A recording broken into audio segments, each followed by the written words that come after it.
હું professor Dharmesh Vandra, director Shri Swaminarayan institute of technology અને Shri Swaminarayan polytechnic.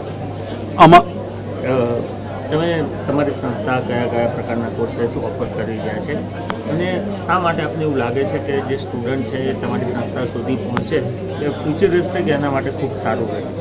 Shri Swaminarayan institute of technology અને શ્રી સ્વામિનારાયણ પોલિટેકનિક એ અમદાવાદ અને ગાંધીનગર એટલે કે આ ટ્વિન સિટી વચ્ચે ઇન્દિરા બ્રિજ પાસે આવેલી છે અને આટલા બધા જે પોલ્યુશનવાળા વાતાવરણ અમદાવાદની વચ્ચે એક ગ્રીન કેમ્પસ સારામાં સારું બનેલું છે, જે અમદાવાદથી માત્ર 20 મિનિટના અંતરે કોઈ બી સારા પ્લેસ ઉપર પહોંચી શકાય એવું છે. મેઇન ખાસિયત એ છે કે અમારી જે બંને ઇન્સ્ટિટ્યૂટ છે એ સ્ટેટની ગવર્મેન્ટ યુનિવર્સિટી GTU એટલે કે ગુજરાત ટેકનોલોજીકલ યુનિવર્સિટી સાથે સંલગ્ન છે. એટલે દરેક વિદ્યાર્થીને તેના સેમિસ્ટરની માર્કશીટ અને ફાઇનલ ડિગ્રી સર્ટિફિકેટ GTU દ્વારા આપવામાં આવે છે. અહીં એન્જિનિયરિંગની અંદર ડિગ્રી કહીએ એટલે કે ધોરણ 12 સાયન્સ પછી computer engineering, IT, CSE, mechanical અને સિવિલ એન્જિનિયરિંગ કોર્સ છે, જ્યારે પોલિટેકનિકમાં કોમ્પ્યુટર IT સાથે ઓટોમોબાઈલ, મિકેનિકલ અને ઇલેક્ટ્રિકલના કોર્સીસ છે.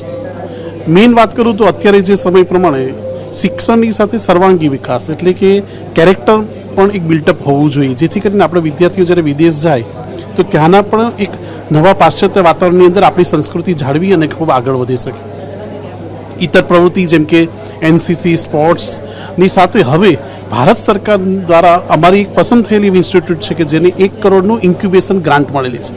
એટલે અમે મારા વિદ્યાર્થીઓને જો એને કોઈ બિઝનેસ કરવો હોય તો તેના પ્રોટોટાઇપ માટે 2.5 લાખથી લઈને 25 લાખ સુધીની સ્ટાર્ટઅપ બિઝનેસ માટે એક ઇનોવેશન પોલિસી બનાવેલી છે. અને હાલમાં છેલ્લા 3 વર્ષની અંદર જ અમે બેથી મોટા એવા પ્રોજેક્ટ એટલે કે સારામાં સારા 2 બિઝનેસ અમારા વિદ્યાર્થીઓએ ઓલરેડી ઊભા કરી ચૂક્યા છે અને જેનું મોટા લેવલે મેન્યુફેક્ચરિંગ પ્લાન્ટ પણ બનેલો છે. આ સાથે વિદ્યાર્થીઓને GTU ક્ષેત્રે સ્ટેટ લેવલ, નેશનલ લેવલની કોમ્પિટિશનમાં પણ ભાગ લઈ શકે છે. મેઇન તો તમને કહું તો અત્યારે સિલેબસની સાથે એક્સ્ટ્રા કરિક્યુલમ એક્ટિવિટીઝ એટલે કે નવા આવતા સોફ્ટવેર, નવી ટેકનોલોજી આ જાણવા માટે વિવિધ ક્લબો પણ બનાવેલી છે, જેની દ્વારા IIT અને અધર મોટી યુનિવર્સિટીના પ્રોફેસરો આવી અને શીખવાડે છે. જે પ્રકારે નવી ઇન્ડસ્ટ્રી આપણે અમદાવાદની આજુબાજુમાં આવી રહી છે, પેલું ચીપને લઈને પછી મોટર વ્હીકલને લઈને, તો એના રિલેટેડ વિદ્યાર્થીઓનો દસારો વધી ગયો હોય કેવું કંઈ આપણે સંસ્થામાં અથવા તો એ પ્રકારના કોર્सेस આપ ઓફર કરી રહ્યા?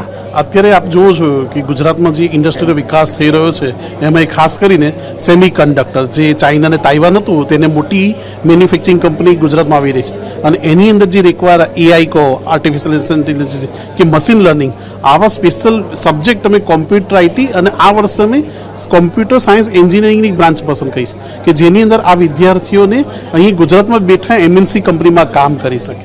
એવી જ રીતે ઇલેક્ટ્રિકલની આપણે જે વાત કરી EV વ્હીકલ, તો અમારી ઇલેક્ટ્રિકલ બ્રાન્ચની અંદર ઇન્ટરનેશનલ ઓટોમેશન સેન્ટર મારુતિ દ્વારા 300 કરોડના ખર્ચે ગુજરાતમાં ગાંધીનગર ખાતે છે, જેની સાથે MOU છે અને પોતે બી સ્ટીયરિંગ કમિટી મેમ્બર છે. એટલે અમારા વિદ્યાર્થી EV વ્હીકલ ક્ષેત્રમાં પણ સ્પેશિયલ કોર્સના સર્ટિફિકેટ મેળવે છે, જેથી કરીને એમાં એનું કેરિયર બનાવી શકે.